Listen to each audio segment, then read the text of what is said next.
ఇక betting apps పై videos release చేస్తూ హల్చల్ చేస్తున్న అన్వేష్ ఇప్పుడు ఇంకో కొత్త వీడియోని కూడా రిలీజ్ చేశారు. అయితే చాలా మంది వరకు ఇక్కడ బెట్టింగ్ యాప్స్ని ప్రమోట్ చేసి వాళ్ళు లాభపడ్డారు అనేది అన్వేష్ యొక్క మేజర్ కంప్లైంట్.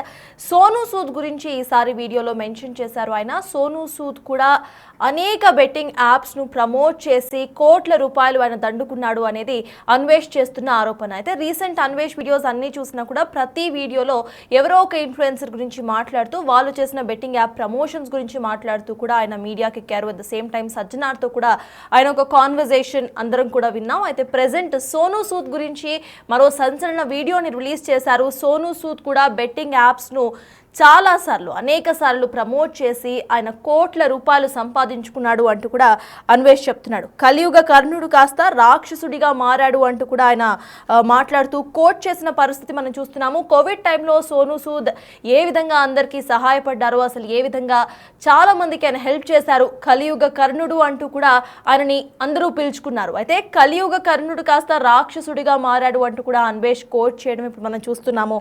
ఇక హర్ష సాయికి అన్నయ్య లాంటోడు సోనూ సూద్ అంటూ కూడా చెప్పుకొస్తున్నాడు. హర్ష సాయి బెట్టింగ్ యాప్స్ ని చాలా సార్లు ప్రమోట్ చేశాడు. హర్ష సాయి బెట్టింగ్ యాప్స్ ద్వారా చాలా లాభపడ్డాడు అని అన్వేష్ ముందు నుండి చెప్తూ వస్తున్నాడు. అయితే హర్ష సాయి కంటే ఎక్కువగా లాభపడిన వాళ్ళలో సోనూ సూద్ మేజర్గా ఉన్నాడు అంటూ కూడా అన్వేష్ కంప్లైంట్ చేస్తున్నారు. చాలా మంది బెట్టింగ్ యాప్స్ను ప్రమోట్ చేసి ఇప్పుడు ప్రమోషన్స్ ఆపేశారు. హర్ష సాయి మాత్రం ఇంకా ప్రమోట్ చేస్తూనే ఉన్నాడు అంటూ కూడా ఆయన కంప్లైంట్ చేస్తున్నారు. మొత్తానికి మళ్ళీ అన్వేష్ ఇంకొక సంచలన వీడియో అయితే రిలీజ్ చేశాడు.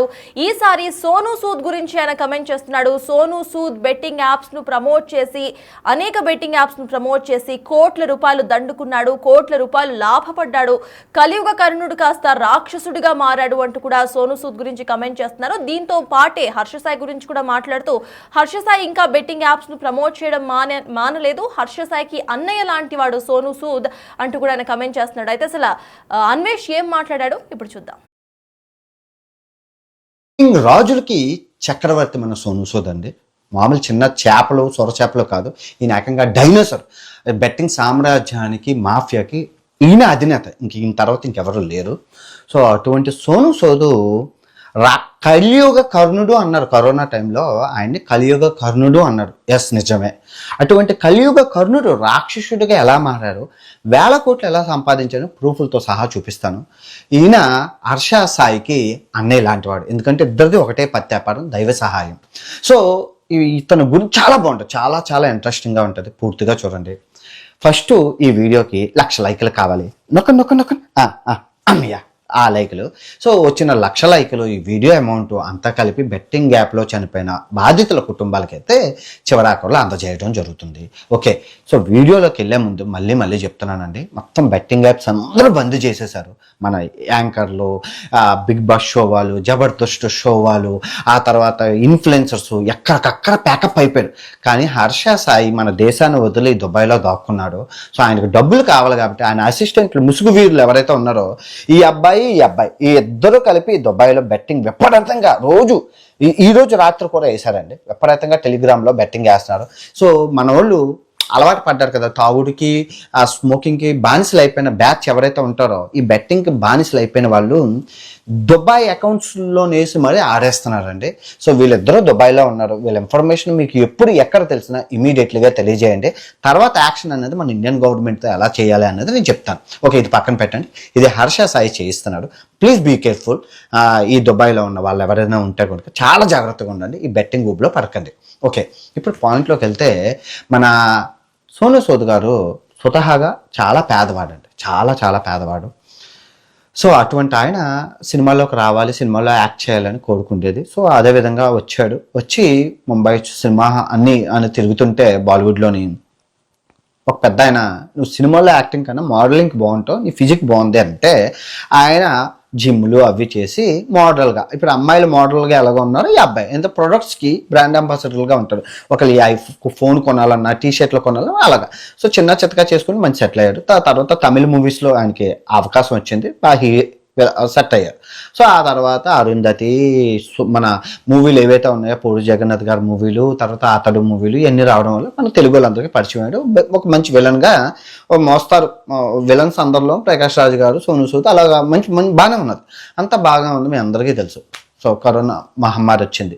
సో కరోనా మహమ్మారి వచ్చేటప్పుడు సో ఈయన అందరూ లాక్డౌన్లో ఉన్నట్లు ఈయన కూడా లాక్డౌన్లోనే ఉన్నాడు. సో లాక్డౌన్లో ఉండేటప్పుడు సో లాక్డౌన్లో ఎక్కడికక్కడ ఉండిపోయి పాపం వాళ్ళు గమ్యస్థానాలు చేరడానికి చాలా వలస కూలీలు ఉంటారు కదా, వాళ్ళు ఎక్కడ రోడ్ల మీద నడుచుకుంటూ వేల కిలోమీటర్లు నడడం చూసి మన సోను సూద్ గారు చాలా బాగా ఫీల్ అయ్యి సో వలస కూలీలకి బస్సులు వేయించి పంపించడం మొదలుపెట్టారు. సో నిస్వార్థంగా చేశాడు, ఏమీ ఆశించకుండా చేశారు. సో మీడియా ఆయనకి ఫుల్ సపోర్ట్ చేసింది. ఆ తర్వాత చాలా మంది ఫండ్స్ ఇచ్చారు, మేము ఎలాగో చేయలేకపోతున్నాం, స్ట్రక్ అయిపోయి నువ్వు చెయ్యు అని చెప్పిస్తే ఆయన ఆ ఫండ్స్ చార్టీ ఫండ్స్ తీసుకొని ఇంటర్నేషనల్లో ఉన్న వాళ్ళని కూడా తీసుకొచ్చారంటే చేసుకోండి. 1500 మొత్తం దగ్గర ఆయన హెల్ప్ చేసిన వాళ్ళు 1,00,000 నుంచి 2,00,000 మంది ఉంటారు. ఏది ఈ ట్రాన్స్పోర్టేషన్ విషయంలో వలస ద్వారాలు ఇంకా చాలా చేశారు. సో అంతా ఓకే అంటే ఆయన ఈ కరోనా టైంలో ఇంకా చాలామంది సెలబ్రిటీలు చేయలేదా అంటే చేశారు, అందరూ చేశారు, చాలామంది చేశారు, ప్రతి ఒక్కరు వాళ్ళు రాకపోవడానికి కారణం ఈయనకి చాలా అందరూ మీడియా సపోర్ట్ చేసింది, జనాలు సపోర్ట్ చేశారు. కలియుగ కర్ణుడు దేవుడు పుట్టాడు మళ్ళీ అన్నాడు, కర్ణుడు మళ్ళీ పుట్టాడు అన్నాడు. కట్ చేస్తే ఈ కర్ణుడు కాస్త రాక్షసుడు అయిపోయాడు. ఎందుకు అయిపోయాడు అంటే సినిమా పిచ్చి. Same to same Harsha Sai విషయంలో కూడా జరిగింది. హర్ష సాయి కూడా ఒక సినిమా తీశారు, మెగాలాడో ఏదో సినిమా, మీరు చూసుకోవచ్చు. సో ఆ సినిమా కోసం అని చెప్పి ఆయన చేసిన హర్ష సాయి చేసిన ప్రతి సహాయంలో బెట్టింగ్ ఉంటుంది. పిల్లలకి 5 స్టార్ హోటల్కి తీసుకెళ్ళారు, కానీ పిల్లలందరితో కలిపి బెట్టింగ్ యాప్ని కట్ చేస్తారు, కేక్ మీ అందరూ చూశారు. తర్వాత ఒక ఆయనకి గేదెలు కొనిచ్చారు, కానీ గేదెల్లోని పక్కన పెడితే పక్కన బెట్టింగ్ యాప్ ఉంటుంది. చేసిన ప్రతి సహాయంలోని బెట్టింగ్ యాప్ని జోడించి 100 మందిని చంపి ఆ వచ్చిన ఒక్క డబ్బుతో ఒకటి సహాయం చేసి ప్రజల్లో దేవుడిగా ఈయనైతే చలామణి. సేమ్ తీరి ఇది కూడా ఇదే, ఈయన కూడా అంతే. దేనికోసం చేసావు హర్ష సాయి అంటే సినిమా కోసం. మరి సినిమాకి డబ్బులు ఎవరిస్తారు? ఎవరు ఇవ్వరు కదా. సో అది చేశారు. సేమ్ ఇతను కూడా సినిమా మీద పిచ్చి, సినిమా మీద కసితోని 2025లో రిలీజ్ అయింది. ఇప్పుడే నిన్న రీసెంట్గా రిలీజ్ అయింది ఫచ్ మూవీ అని చెప్పి, మీరు చూసుకోవచ్చు. బడ్జెట్ 50 కోట్లు. మనోడే ప్రొడ్యూసర్, మనోడే డైరెక్టర్, మనోడే అన్ని మీరు చూసుకోవచ్చు. వాళ్ళ వైఫ్ ఉంటుంది ప్రొడ్యూసర్ కేటగిరీలోని. మొత్తం అందరూ ఈడే. ఈయనకి 50 కోట్లు ఎక్కడి నుంచి వచ్చాయి? ఈయన చూస్తే సహాయం చేసేస్తారు, దానం ఇచ్చేస్తున్నారు కదా. 50 కోట్లు ఎక్కడి నుంచి వచ్చాయి? సినిమా అట్టర్ ఫ్లాప్, మీరు చూసుకోవచ్చు. కలెక్షన్స్ అంతా కలిపి 20 కోట్లు వచ్చాయి, 30 కోట్లు నష్టం. ఎలాగా? Betting app. సో ఈ అబ్బాయి మీద కేసులు అవ్వలేదంటే అఫ్కోర్స్ అయ్యే. ఇప్పుడు ఆయనకి లుకౌట్ నోటీసులు ఉన్నాయి, కేసులు ఉన్నాయి, చాలా జరుగుతున్నాయి, కేసులు అవుతున్నాయి, మా అరెస్ట్ వారెంట్లు జారీలు అయ్యాయి, చాలా స్కామ్లు చేశారు. ఆయన చేసిన బెట్టింగ్ యాప్లు ప్రపంచం అంతా మారుమోగుతూ ఉన్నాయి, వీడియోలు అలా రన్నింగ్ అవుతున్నాయి, మీరు కూడా చూసారు ఆయన చేసిన బెట్టింగ్ యాప్లు ఎంత విధంగా ఎందుకు చేశారు. ఇప్పుడు ఆయనకు తెలీదా? ఇంతమందికి పేదవాళ్ళకి ఇంత కూలీలకి సహాయం చేశారు కదా, ఆయనకు తెలీదా అండి? తెలుసండి. తెలిసినా కూడా ఎందుకు చేశారంటే, ఇక్కడ ఒక విషయం చెప్తాను. కలియుగ కర్ణుడు అన్నప్పుడు నాకు చాలా హ్యాపీ అనిపించింది. ఎస్, కలియుగ కర్ణుడు దాన వేర సోర కన్నా కర్ణుడు మించినవాడు ప్రపంచంలో లేడు. అంత గొప్ప. నాకు కర్ణుడు అంటే చాలా చాలా ఇష్టం. కానీ అన్ని పుణ్యాలు చేసిన అధర్మం వైపు ఉన్నాడు కాబట్టి ఆయన పతనం స్టార్ట్ అయింది. సో నువ్వు అంటే ఎన్ని పాపాలు చేసినా ధర్మం వైపు ఉండడం అంటే మరి శ్రీకృష్ణుడు కూడా చాలా చేశారు, కానీ ఆయన ధర్మం వైపు ఉండి చేశారు, ఈయన అధర్మం వైపు ఉండి చేశారు. సో ధర్మానికి అధర్మానికి ఇక్కడ తేడా మీరు గుర్తుపెట్టారు. శ్రీకృష్ణుడు కూడా ఎన్నో మందిని చంపించలేదు ఆయన తెలివితోని, కానీ ధర్మం వైపు ఉండి చేశారు. అధర్మం వైపు ఉండి చేయడం, ధర్మం వైపు ఉండి చేయడానికి తేడా ఇదే. ఇంకోసారి మళ్ళీ చెప్తాను, చాలా బాగుంటుంది ఈ టాపిక్, ధర్మం అధర్మం అనేది.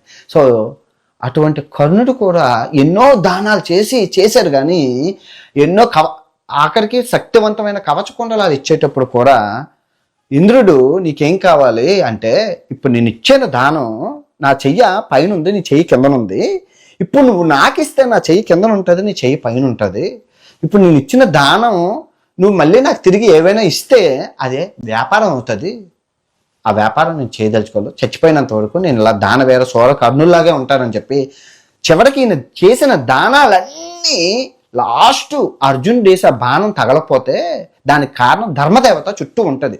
ఇన్ని దానాలు చేసినోని నేను చంపనివ్వనన్న ధర్మదేవత చుట్టూ ఉంటే శ్రీకృష్ణుడు పోయి ఆ ధర్మాన్ని నాకు ఇచ్చేసా అంటాడు. తప్పే కదా. అయినా కూడా ధర్మాన్ని కూడా ఇచ్చేస్తారు. చిచ్చే ఆయన చావుని ఆయన నెత్తి మీద తెచ్చుకుంటాడు, కాకపోతే అధర్మం వైపు. సో అటువంటి కర్ణుడు మన దేశంలోనే పుట్టాడు. హిందూ ఏ రోజు ఇవ్వడమే కానీ తీసుకోవడం తెలియదు, వ్యాపారం చేయలేదు, దానాన్ని వ్యాపారం. కానీ ఈ దుర్మార్గులు ఎవరైతే ఉన్నారో, ఈ హర్ష సాయి, సోను సూద్, ఇద్దరు అన్నదమ్ములు, ఇద్దరు మాట్లాడుకుంటారు, ఇద్దరిది ఒకటే పత్తి వ్యాపారం, ఇద్దరు ఫేమస్. మళ్ళీ ఈయనకించి 30 లక్షల మంది 3 కోట్ల మంది ఫాలోవర్లు, ఈయనకించి 3 కోట్ల మంది, ఇద్దరు పెద్ద తలకాయలే. ఎందుకంటే ఈ హర్ష సాయి కూడా హిందీలో చేస్తున్నారు వీడియోలు, సో ఇద్దరు బ్యాలెన్స్ అయ్యింది. మీరు చెప్పండి, వీళ్ళు ఎందుకు ఇలా చేస్తున్నారు అంటే, ఇంకో చెప్పుకుంటూ పోతే డొక్కా సీతమ్మ మీ అందరికీ తెలుసు. నిజంగా చేతికి వెన్నుముక లేకుండా సహాయం ఇక్కడ నేను చేశాను సహాయం, మీరు చేశారు, ప్రతి ఒక్కరు సహాయం చేస్తారండి. కొందరు షో ఆఫ్ కోసం కెమెరా ఓపెన్ చేసి వీడియోలు తీసి పెడతారు, కొందరు తెలుసుకోరు. ఈ చేతితో చేసిన దానం ఈ చేతితో తెలియకూడదు అంటారు. నేను కూడా మీరు నమ్ముతారు, నాకు ఎంత చేతనైతే, నా దగ్గర ఎంత ఉంటే అంత నేను దానం చేశాను. కొన్ని బయటకు వస్తాయి, కొన్ని బయటకు రావు, కొన్ని సందర్భానుసారం చెప్పాల్సి వస్తుంది, చెప్పుకొని పోతాయి. కానీ ఏ రోజు దాన్ని వ్యాపారం చేయలేదు. కానీ వీళ్ళు చేసిన ప్రతిదీ వ్యాపారం రూపంలోనే ఉంటుంది. ఎవరు సహాయం చేయమంటున్నారు, ఎవరు బెట్టింగ్ యాప్. నువ్వు బెట్టింగ్ యాప్లు చేయకుండా ఇంకా చాలా ప్రొడక్ట్స్ లేవు. టీషర్ట్లు అమ్ముకోవచ్చు, కప్పులు అమ్ముకోవచ్చు, ఇదైతే పత్తి గింజలు అమ్ముకోవచ్చు, ఎన్నైనా అమ్ముకోవచ్చు, ఏదైనా చేసి చేయొచ్చు. ఇప్పుడు ఈ హర్ష సాయి అనే అబ్బాయి విశాఖపట్నంలోని ఎన్ని షాపింగ్ మాల్లు లేవు, అన్ని షాపింగ్ మాల్లు చేసుకుని వచ్చే డబ్బు కన్నా ఒక్క బెట్టింగ్ యాప్ 20 సెకండ్లో 10 కోట్లు వస్తుందని అబ్బాయే చెప్పాడు కదా. 20 సెకండ్లో 10 కోట్లు, 20 సెకండ్లో 10 కోట్లు ఎందుకు ఇస్తున్నారని మీరు ఎప్పుడైనా ఆలోచించారా? ఏంటి అంత గొప్ప 20 సెకండ్లో 10 కోట్లు వచ్చే వ్యాపారం ఏంటి? ఇప్పుడు ఈ ఈడీ ఇదటి ఎండోర్స్మెంట్ డిపార్ట్మెంట్ ఎందుకు దిగింది రంగంలోకి? ఇంత హవాల చేప కింద నీరులాగా ఇంత జరుగుతుందని. ఇప్పుడు సోను సూద్ మీద కేసులు లేవంటే చాలా ఉన్నాయి, రన్నింగ్లో ఉన్నాయి. ఆయన కూడా అటెండ్ అవుతున్నారు, ఆయన కూడా ఎక్స్ప్లెనేషన్ ఇచ్చుకుంటున్నారు. ఆయన కూడా తప్పే అండి, కర్మ ఎవరిని వదలదు. నిన్న మొన్న వాళ్ళ ఆవిడకి యాక్సిడెంట్ కూడా అయింది, సోను సూద్ గారు ఆవిడకి. నేనేం చెప్తానంటే, నువ్వు సహాయం చెయ్యకపోవు, ఎవరేమన్నా భగవంతుడు కూడా అన్నాడు, నువ్వు సహాయం చేయకపోయినా పర్వాలేదు కానీ హాని చేయకు. దేవుడు మన కర్మ సిద్ధాంతం ఏం చెప్తుందంటే, భారతదేశంలో సహాయం చేయకపోయినా పర్వాలేదు కానీ హాని చేయకు. కానీ వీళ్ళు సహాయం చేస్తూ హాని చేస్తున్నారు. ఏమంటే సహాయం చేయడానికి ఈ హాని చెయ్యాలంటున్నారు, అంటే బెట్టింగ్ యాప్స్ ప్రమోట్ చేయాలంటున్నారు. ఎక్కడ ఆగుతున్నదండి? ఎవరు ఆగట్లేదు. ఇప్పుడు వీళ్ళు ఇక్కడ ఇండియా నుంచి అవ్వట్లేదు, దుబాయ్ వెళ్ళి దుబాయ్లో చేయిస్తున్నారంటే అర్థం చేసుకోండి. మీరు దుబాయ్ వెళ్ళి దుబాయ్లో చేయిస్తున్నారు బెట్టింగ్ యాప్స్ని. ఎలా అరికట్టగలరు చెప్పండి? ఇప్పుడు పాకిస్తాన్, ఈ చైనా మన భారతదేశాన్ని ఎక్కడ టార్గెట్ చేయాలి, ఏ సొంత దొరికినా టార్గెట్ చేయడానికి వాళ్ళు 1000 కళ్ళతో వేచేస్తున్నారు. ఎందుకంటే ఈ యుద్ధం ఎలా అంటే బాంబులే వేయక్కర్లేదండి. మన భారతదేశానికి వెన్నుముక యువత. ఆ యువతను మనం డిస్ట్రాయ్ చేసేస్తే పోతుంది. మీరు చెప్పండి, ఈ ఐపీఎల్ సీజన్లో విపరీతంగా బెట్టింగ్ జరగాలి. లాస్ట్ ఇయర్ జరిగింది, ఈ ఇయర్ ఎందుకు జరగట్లేదు? మీరు చెప్పండి, ఎందుకు జరగట్లేదు? ఇంటికో పువ్వు ఈశ్వరుడికో దండ అన్నట్లు ఎంతో మంది ఎన్ని వీడియోలు పోలీసుల రంగంలోకి, సీఎంల రంగంలోకి దిగడం బట్టే నియంత్రించి కలిసాం. అది అవేర్నెస్లో భాగంగా నేను కూడా ఎన్ని దెబ్బలు తిన్నా, ఎన్ని మంది తిట్టినా ఐ డోంట్ కేర్. అది పక్కన ఈ చెవితో విని ఈ చెవితో వదిలేయడం తప్ప నా గురి బెట్టింగ్ యాప్ల మీద అవగాహన ఇవ్వడం. అది ప్రజల్లోకి వెళ్ళాలి. వెళ్ళినంత వరకు వాళ్ళు ఇంకా దానికి ఒక పర్ఫెక్ట్ సొల్యూషన్ వస్తుంది. ఇంతవరకు వచ్చింది. ఇంకా మెట్రో మీద అందరూ బెట్టింగ్ యాప్లు ఉన్నాయి అన్నారు. వెళ్ళి చూడండి మెట్రో బెట్టింగ్ యాప్, ఆ ఎండి కూడా జైల్లోకి వెళ్ళిపోయారు. అయిపోయిందిగా, కేల్కతం దుకాణం బంద్. ఇంకా ఐ విష్ మీరు నాకు సపోర్ట్ చేస్తారని కోరుకుంటున్నాను. మళ్ళీ చెప్తున్నాను, దీన్ని పూర్తిగా నాశనం చేసి యువతని సన్మార్గంలో నడిపించాల్సిన బాధ్యత మన అందరిది. ఓకే, ఈ వీడియో ఎంతతో సమాప్తం. తిరిగి మరో పెద్ద, ఇంకా ఈ సోను సూద్ కన్నా ఇంకా పెద్ద పత్తి గింజ రాబోతున్నాడు.